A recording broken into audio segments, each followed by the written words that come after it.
welcome to the show from wherever you're joining us across Africa and beyond. It is a great pleasure to have you with us.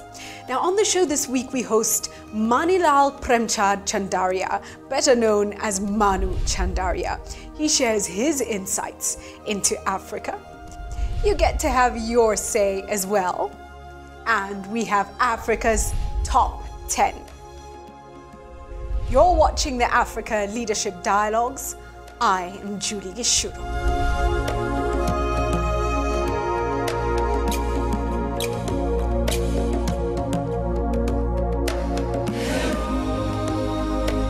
Kenyan businessman Manu Chandaria is the chairman and CEO of the Comcraft group of companies, a billion-dollar enterprise with a presence in over 40 countries.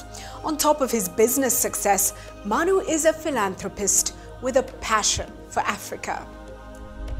Let's get his insights into business, development, opportunity, and leadership in Africa.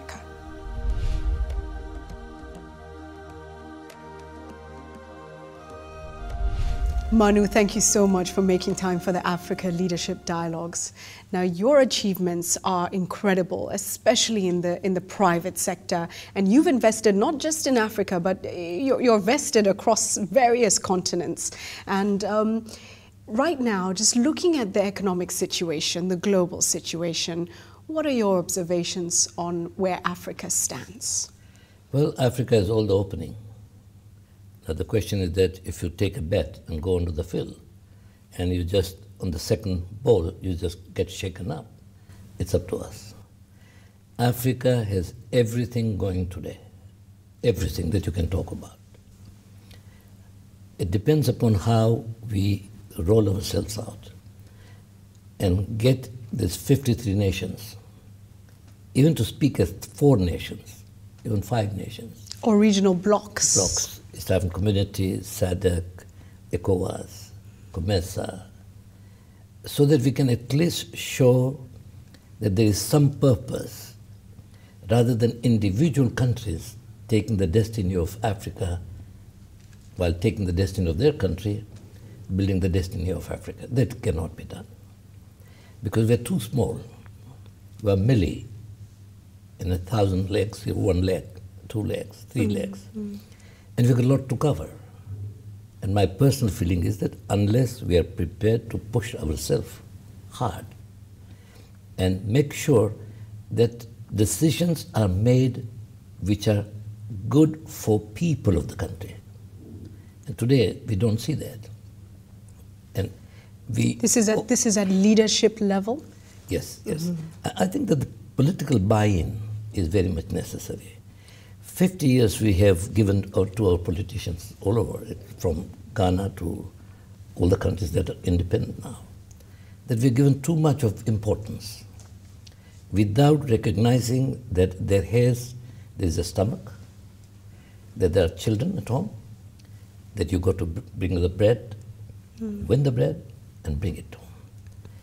That understanding, just because people don't understand, because I have a full table to select from, doesn't mean that everybody has it. Right. So I think the decision makers must touch the base and the ground. If our president went and the deputy president went to Masare and saw the poverty and saw the children going home or going sleep without no meal or half a meal, then it will touch. And unless we start showing the interest of the country and the people. So our African leaders, our political leaders, those who are in charge of policy at various levels, should be in touch with the people on the ground. You're talking about an almost Hugo Chavez style of leadership where you are in touch, you understand, and you're pushing for the rights and the interests of the common people? Well, that's where they start with that platform. But when they are in power, they're not. Basically, I think that, let's take, for example, I reorganized the KM. Then the time came for East African Community, so I created East African Business Council. So we can, private sector from all the 3 countries, At that time 3, now 5. So Kenya Association of Manufacturers, now East African Business Council. And then last 10, 11 years now, we created KEPSA, Kenya Private Sector Alliance, so that we can ask the government to be party in policy making. We want to take advantage. If the policies are made which are not correct, then again we have to start back fighting the policies, again putting the pressure on the government. Once the government does it and they say, this is it, an act is passed, to again move that act and change is too difficult. So I think that we should not be really aiming that we are going to make everything good in one go. But at least we should have all avenues open so that we can take the destiny of our country in our own hands. Kenya has very successfully managed to lobby government on a number of issues. And as you've said, with the organizations which you have been pivotal in establishing, you've just mentioned the Kenya Association of Manufacturers and KEPSA as well, the Kenya Private Sector Alliance, which in critical moments for this nation, people don't know, these organizations have stood up, have lobbied, have had, roundtable meetings, closed door sessions with government members, and in many ways have contributed to the peace and stability in Kenya today. What do you think other nation private sector players across Africa can learn from this? I think that, to copy anything from somebody, first, as an African mind, I should say, is such that, I don't want to copy that. If I'm successful, to me, if I'm successful, what is wrong for you not to take it? If you are successful, what's wrong with me to not to take it? And I think that unless and until the private sector starts now playing a major role of building economy of scale, so that our children who are sitting at home, whether it's Kenya, whether it's Uganda, whether it's Ethiopia, wherever you go, they're sitting at home doing nothing. And you give a young man 5 years of nothing doing, well, is as good as nothing. So I think that if we start understanding and realizing that there is a mission, that we must make sure that our people are employed, businesses are created. There are 6 million young people pacing the streets of Kenya, from university graduates to secondary school leavers. Maybe there are 5 million, maybe 6 million, maybe 4 million, but it's a large number. No government and no private sector can employ those people. It's not possible. So what do we need to do is to create an environment so that each one has a capacity and a possibility to produce a living at the end of the day, so that he can take home a bread on the table. Let me ask you this, Manu, and you're of a generation that came through incredibly difficult times. You saw the independence of this country. You lived in a colonial system. We're now in a country where the greatest potential probably lies in areas such as agriculture, which may not be as appealing to younger generations. What would your words of advice be to young people who are picking and choosing in environments where there are no jobs? Well, the point is that ultimately the agriculture will sit back, because Kenya is one country with so much of manpower, so much of intellect, that services, IT services, transport services, medical services, educational services. These are the services which we will have to make sure that we are number one and provide that services. Because until now we never had oil, we didn't have the gas, we didn't talk about having enough gold. But now everything's there, but still it's going to be 5 years. Now before 5 years, just because we have to wait for 5 more years, no. I think that we open up the country by doubling the size of our ports. At the end of the day, Kenya has got a coastline. And we always keep on forgetting that it's our ethical responsibility to make very sure that guy in Uganda, in Eastern Congo, in Rwanda, in Southern Sudan, gets because we develop, gets the best out of that. Now, if you don't do it, then what is the point? If I'm paying 100 shillings, the fellow has to pay 125. Right. Are they any different? No. So I think that we should take that as a mission, not only to improve our own businesses, but to say we are open over here for businesses and helping all our landlocked countries. Including making goods and services accessible to our neighbors at a good price. Absolutely. Right. Manu, just looking at the African Union and its role in Africa today, what would your comment be? Well, I think, there's a question about every few years somebody new come in. And that was why we set up Vision 2030. I was one of the architects of Vision 2030. We wanted a seamless 20 years. So the policies that we put up is not change every parliament, but they are accepted and run up to those times. And I think that the African Union must come out very clearly that instead of giving all the good advices, let's see whether they can do something on the ground.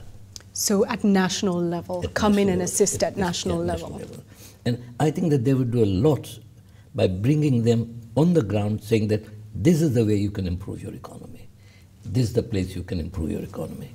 This is the way you can create more jobs for your people. Now, I think that this is what is required. More advisory assistance? Not advisory assistance, but advisory come projects. Okay. Projects where they come out and say, here are the projects, here's where we suggest to do a project. Like, let's take, for example, 30 years back, to get 12 roses for Valentine's Day was not possible. Today, we are the second largest producer of roses, right? So, what did it take? 30 years, and it happened. So, there's no limitation of human endeavor. The minute we start understanding, but we cannot do it, that's the end. So my personal feeling is that they should become more outward rather than bureaucracy within the African Union and trying to resolve issues of that country to that country. Okay, that's one part of their business.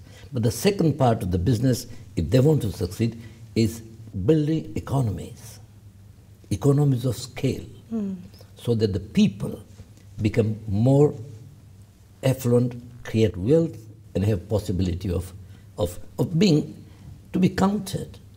If I would be a young man at 63, when we got the independence, 50 years have passed.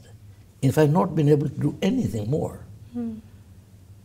I'm just only hitting my head so that I can go back and earn a decent living or sufficient amount to feed my children. Is that what we want? Is that what we've been working for? Yeah. So I think that there is a necessity for them to really come out and advise the governments. Political part, leave it aside. There's a conflict from A country to B country. Let's forget about those. Let them do that particular part of political nature. But economics must become the first fundamental policy for the African Union. Stay with the African Leadership Dialogues.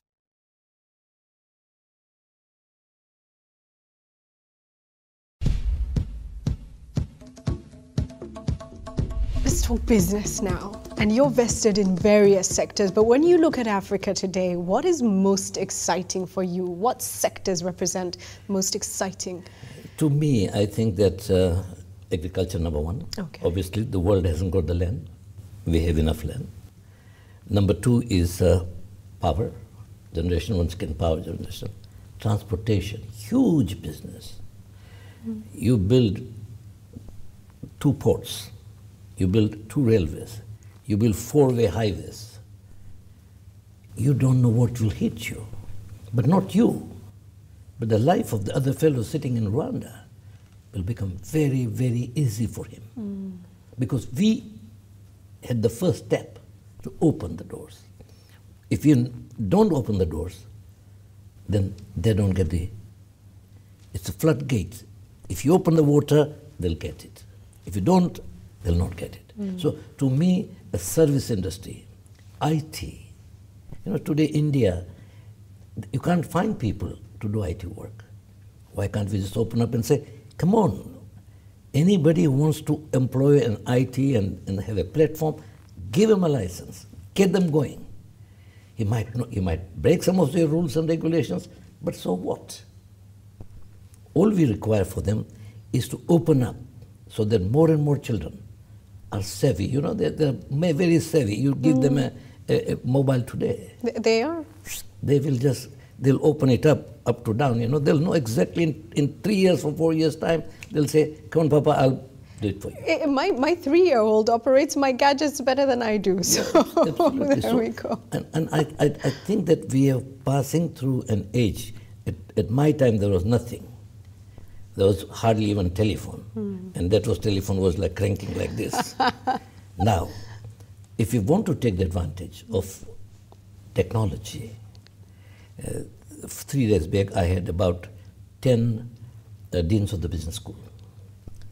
And I told him that, listen, from 7 universities and 20 constituent colleges and 15 private universities, we've got 27 government public universities. We still want to make another 20 to make it 47.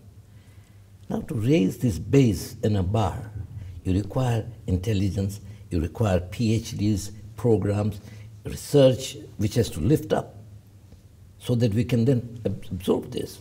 Otherwise, we'll have people who are just like a piece of paper. So when they heard that you can have, and it was very interesting, this man came down from the United States in Silicon Valley and says, your content in coming 5 years of your education is only 50% is going to be in brick and mortar. That means you go and attend the university, 50%. The rest of the 50% is going to be in your offices, in your boardrooms, in your bedrooms, wherever you want it. Even if you're taking a... This is via digital? Digital, absolutely. So he said that why don't we make use of it? Because there are brains which are already allowing to have it. Let's take it. And that was my convincing to them. That look, please, I cannot understand the digital values of what they're talking. But at least I can understand 2 things. That coming 5 years or 10 years, university buildings, brick and mortar, the buildings will be half content will come from there. Half will come on your machine. And the impact of that, which is perhaps most important for Africans, is the cost of education will come down. It will be accessible and affordable for the majority. Absolutely. And that is what we would want to do. Because the point is that we have talents, but no opportunity. Right. Even after having opportunity and using the talent, nowhere to apply the talent. So I think that what we've got to do is a multi-sectional, not only digital, but at the same time creation of jobs. Creation of jobs at every little level. If we say, for example, in Nairobi, there came down that there are 4,000 matatus running around. And all the 4,000 matatus requires repairs. Let's put it up 500 places where individually they'll repair. So let's make it easier for business to do business. Yes, that's business, so that at least the talent is there. The question is that all we think is that if the car is run for 3 years or 4 years, throw it away. No. We have people and children who can open it up, you can put it back again, repair it, and at the end of the day, will say, oh man, I get it started. I've got another 4 years out of it. And Ethiopia is perhaps a very good Addis Ababa, the cars that are moving, that are probably 3 or 4 decades old, and they're moving. Absolutely. But the point is that first we got to understand that is it possible for us to win this issue, this war of employment, war of poverty? Is it possible for us? Yes, it is doable. It is possible. All we require is that positive attitude of supporting. If I can't do it, don't worry.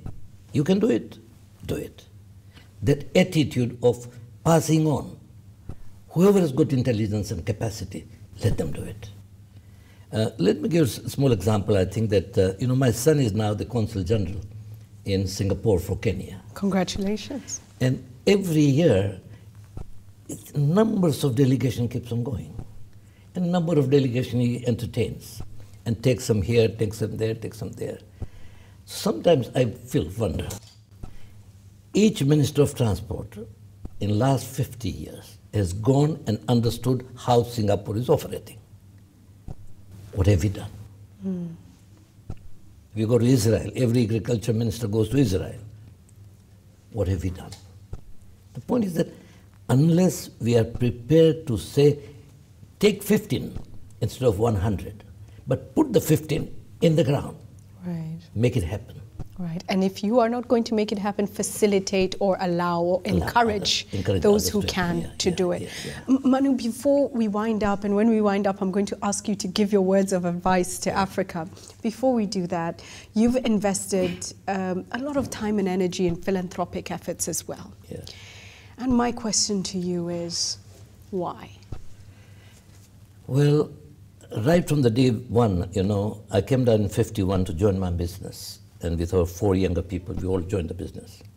And we came back and asked ourselves, hey, are we going to... I asked my father in 53, I said, look, we have decided as brothers that we want to work hard, we want to remain in the family, we want to build businesses, we want to create wealth. But at the same time, we want to see that there must be some focus of giving back to the society. He looked at me and said, because 2 of us had gone to America, he said, you guys have been too long in America. We are not Rockefellers. We are not Ford. We are 35 people at home.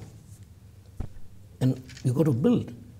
So get on with the job. And my argument was this: if we have a little foundation where we can focus and say, where we have a responsibility, as when I come home, I have a responsibility for my children. I have a responsibility to my wife. I have a responsibility to people who are working for me. When I go to my plant, that kind of feeling that I have a responsibility, and there is an organization that I can do it. It's nothing doing, get on work.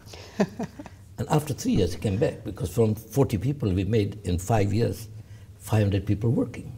So he said, these guys are going places. So I'll give you 10%. The question is, you must effort and put. Where you take, you might not be able to give everything, but you start giving back. Mm-hmm. The minute you start giving back, not just writing checks, but being on the ground. Mm. When I walk in Mathare Valley, then I see the pain.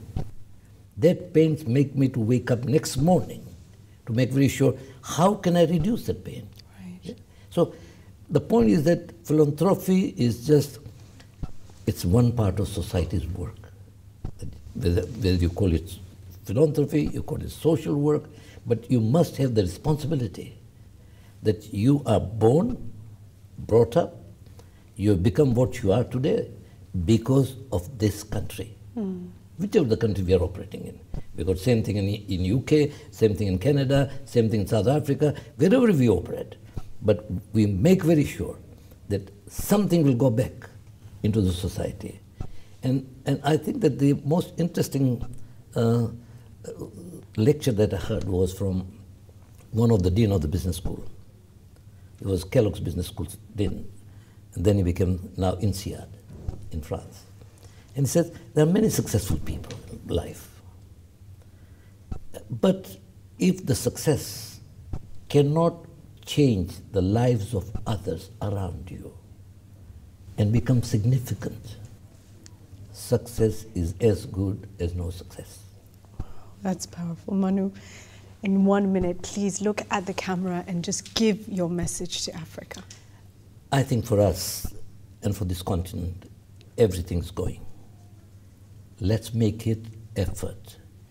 People will argue against us. Don't worry. Let's hold hands and make things happen. destiny of this country can only be with us. If we make it, well, we'll be smiling.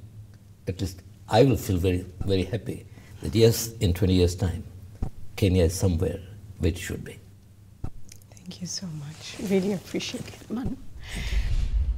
Stay with the Africa Leadership Dialogues.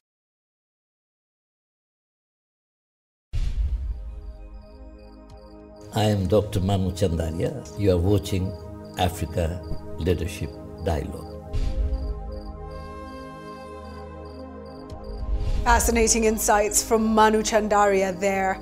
And just a reminder that our business community, the private sector in Africa, plays a huge role, not just in growing the economy, but also in lobbying government, in ensuring that we have better leadership across Africa. Time now for your views on the issues. This week we asked you, what sectors represent the greatest potential for growth across Africa and how can this be harnessed? Kos Sato says, the mining sector is enormous, especially with the surge in commodity prices. African governments who are policymakers should support our very own companies in the export of these commodities. Mkenya Lawrence says, agriculture has the greatest potential for growth in Africa. We can't avoid an agrarian revolution. My name is Edward Warudhi Njoroge from Nyeri, Kenya. I believe that the agricultural sector, especially agribusiness and its entire value chain, provides the biggest potential for growth, as there are numerous opportunities that are not yet exploited, as very many youths and very many people are concentrated in white-collar jobs. I'd like to urge the stakeholders in the industry and financial organizations to partner in order to empower the sector, and that will help us even see our own African farming companies open up shops and malls abroad where they can be able to sell their products directly, other than having to export them for other people to sell them on our behalf. To join our conversation, go to our G+ page, Africa Leadership Dialogues, on Facebook, Africa Leadership Dialogues, on Twitter, @AfricaLD, and on WhatsApp, send your video comments to +254 715 816 033.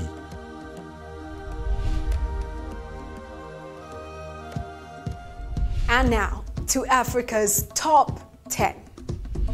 On Africa's Top 10 this week, we feature the top business opportunities in Africa.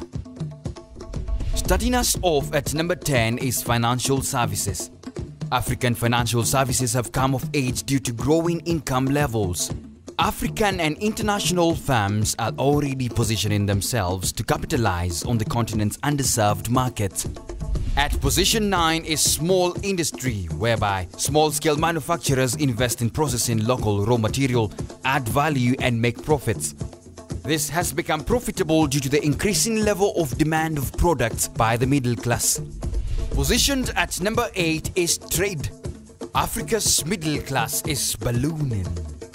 Sub-Saharan Africa is home to 6 of the world's 10 fastest growing economies, and its middle class is set to triple to more than 1 billion people in the next half-century. China and other Asian countries have doubled their African trade since 1990. At number 7 is tourism and hospitality. Africa is fast becoming more attractive for business and leisure activities, and hotel operators are embracing the opportunities by increasingly expanding. At number 6 is transport.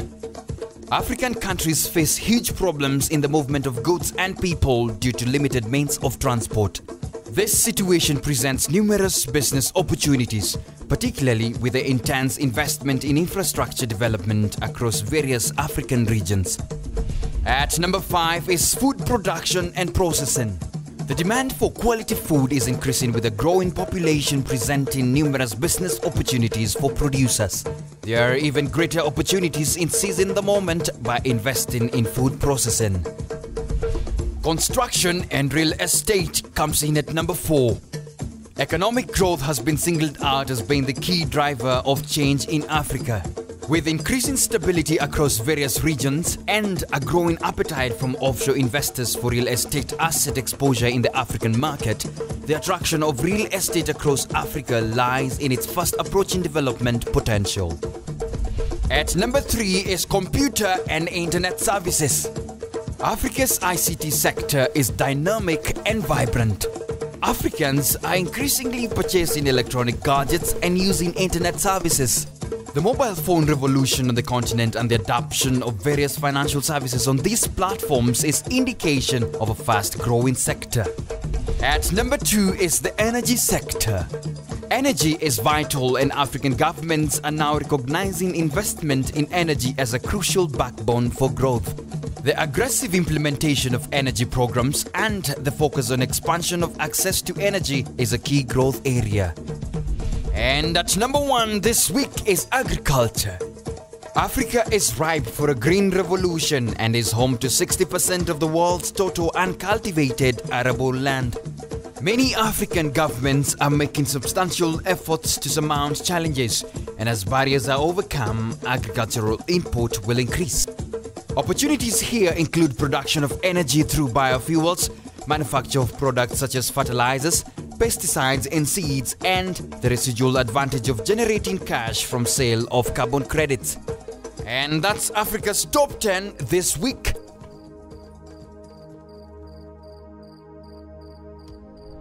We end the show tonight with a quote from Kofi Annan. He said, "We have the means and the capacity to deal with our problems if only we can find the political will." Well, that's it from me, and I look forward to seeing you again on the next edition of the Africa Leadership Dialogues. Blessings to you and blessings to Africa.